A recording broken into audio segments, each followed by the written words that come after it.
You can see all the daisies are done now and they look pretty terrific. I cut the little tiny hearts up, baby little skinny things, with Seabell wheel nippers, and it managed it really well because it is so thin. The other hearts, which are a bit bigger, which you may have seen on my workboard, are significantly 2 mil wider and quite longer, and you would not cut these up with the Seabell wheel nippers because that's too thick, so you'd use a different tool for these larger hearts. These ones are fine, really. Anything cuts them. I could probably bite them in half, so you don't need to worry about that. Now we're on to making these petals, or 3D petals, and we're going to use a cup and test out these ceramic scissors. I've used them a reasonable amount of time in the past and they're pretty terrific. So the new ones, remembering back, the new ones have got a lock on them. So always with your tools, before you start, unlock it all the way. And that way you expand this bit here. So if I've got, there's a few different locks. The monoliths have this type of lock, so you need to twist that all the way around so that it opens up. I can fit my whole finger in there.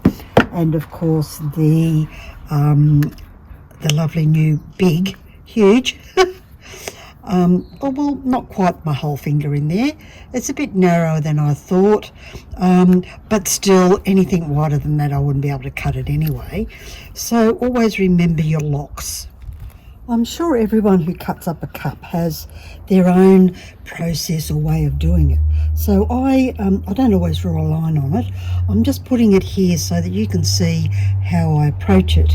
So I start by cutting in that direction and then cut the bottom off and see how we go. Ceramic scissors, and of course unlock it. My other scissors didn't have the lock on it. I kept forgetting to unlock it.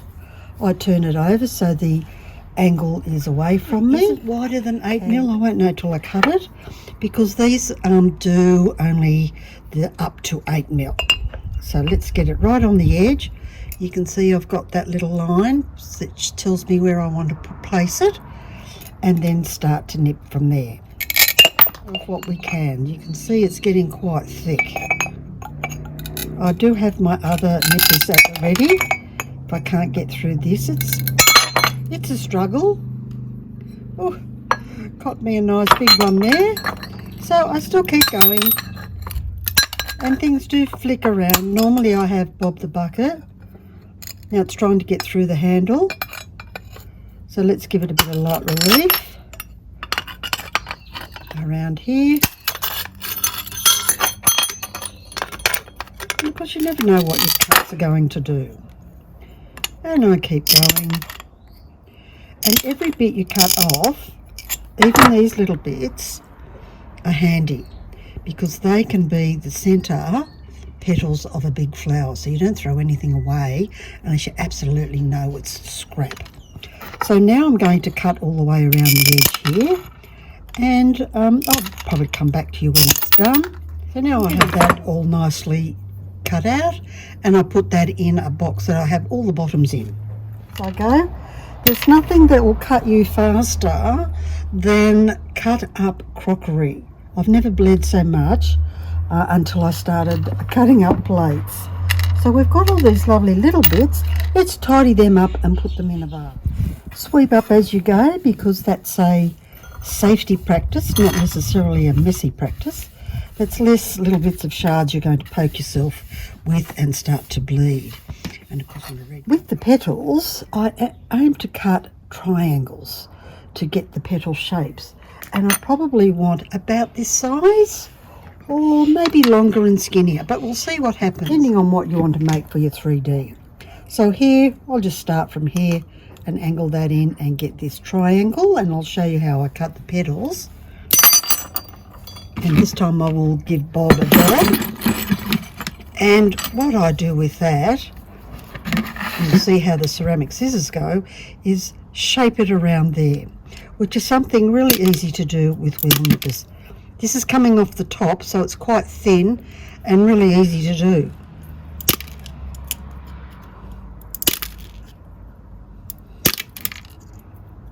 So you can see the ceramic scissors are doing a really good job. But always remember with these to line them up.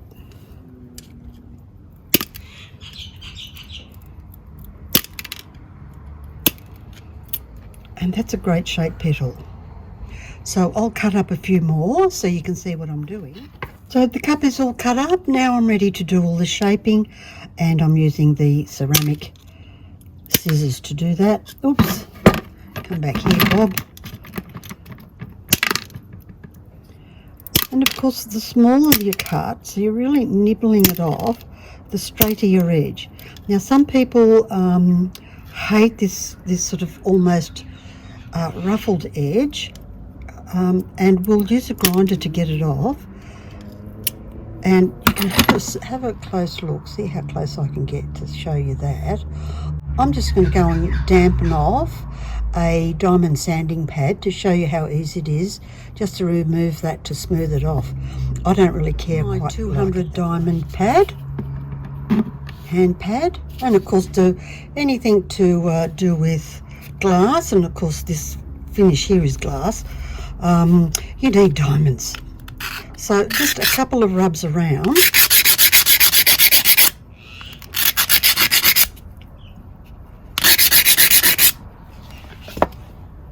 Just give it a wipe, and you'll see that's all it takes. Smooth as. Welcome back to our Seabell project. I've now finished all of the daisies that I want. I've put the background in at the top, left spaces for the 3D components, and made the backing for the cup. So the next step will be to grout it.